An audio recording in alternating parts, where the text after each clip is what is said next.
Hello guys, welcome dito sa ating YouTube channel. So ngayon, hindi na natin patatagalin. Meron akong i-share sa inyo na kwento at mga bagong modus ngayon na pwedeng masira yung pamilya nyo.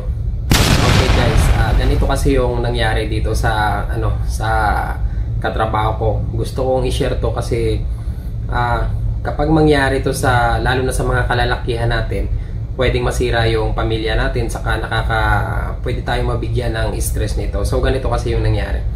Meron akong katrabaho dito, tapos meron sa kanyang may nag-add na sa Facebook na magandang babae. Syempre, bilang lalaki, nature natin yan di ba? Kahit hindi natin sabihin, kahit hindi natin aminin. Kapag nakakita tayo ng magagandang babae at sexy, normal yan na mapapatingin tayo.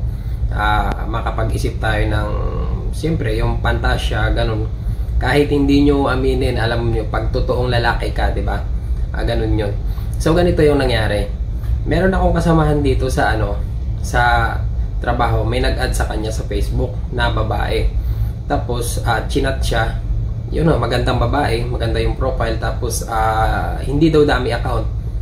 Talaga. Legit account talaga. Tapos, yun nga. Nag-usap sila, nag-usap-usap. Tapos andito kasi kami sa nasa barko kami. Tapos nag-usap sila. Tapos nag-video call sila, nag-video call. Pag video call nila, yung babae nagyaya na parang video sex, parang ganon, live sex, parang ganon. Tapos sa madaling salita, yun na nga, nag-ano sila, nag-video sex nga sila. Parang ganon. Syempre, natuksi rin siguro yung kasamahan ko dito sa trabaho. Tapos, ito yung pinaka modus. Nung nag-video call na sila, so yun nga, syempre, nagpakitaan, ganon. Tapos yung babae, as in, nagpakita din talaga, all the way.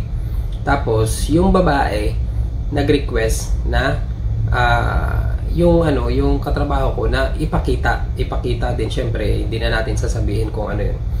Tapos yun nga, ipakita, tapos pati mukha pinakita ng kasamahan ko sa trabaho, pati yung syempre yung katawan, pati yung dapat itago, yun pinakita nga. Tapos eto na ngayon guys, nung nangyari na yun, yung pala ini-screen record nung babae na tumawag dun sa katrabaho ko. Tapos eto na ngayon, natapos na yon. Kinabukasan, yung babae nanghihingi ng pera. Una, binigyan niya yata ng 300. Tapos sunod, nanghihingi ng 2,000. Sabi ng katrabaho ko, hindi niya bibigyan kasi wala nga siyang mabibigay. Tapos hindi niya naman kilala yon. Tapos yung babae, binlockmail siya na sabi, kapag hindi siya nagbigay ng pera, ikakalat yung video niya. Kasi nakuha na nga siya ng screen record, tapos kita yung mukha, tapos yung kita pa daw doon yung ari niya, tapos kita yung mukha niya. Tapos ikakalat daw yung video, tapos isisend sa pamilya, tapos sisirain yung pamilya. So sa madaling salita, yung katrabaho namin dito guys, 2 araw na hindi nakatulog, na stress. Syempre, ikaw ba naman, may trabaho kang marangal, tapos kakalat yung video mo na gano'n, syempre, di ba? Kita yung mukha mo, tapos kita yung yung tinatago mo, di ba? Tapos gano'n hanggang sa naikwento niya na sa amin, gano'n. Kagandahan lang din nun kasi hindi niya tinago, kinuwento niya sa amin. Kasi nga, nai-stress na siya, 2 gabi na siyang hindi nakakatulog. So, ayun, pinayuhan namin siya. Tapos yung isa ko naging payo na sabihin niya na ng mas maaga sa asawa niya, at saka aminin niya sa asawa niya. Tapos, i-block niya na yung babae.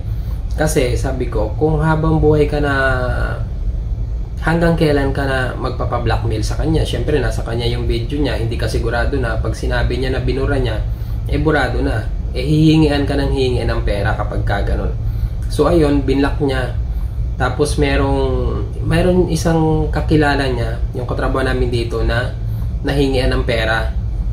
Maliit lang naman pero nahingian ng pera, tapos yun nga, na-stress na yung katrabaho namin.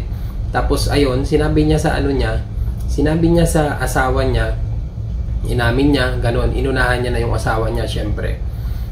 Syempre may pagkakamali din doon yung katrabaho namin. Syempre, yun nga, bilang lalaki na minsan tao lang din tayo.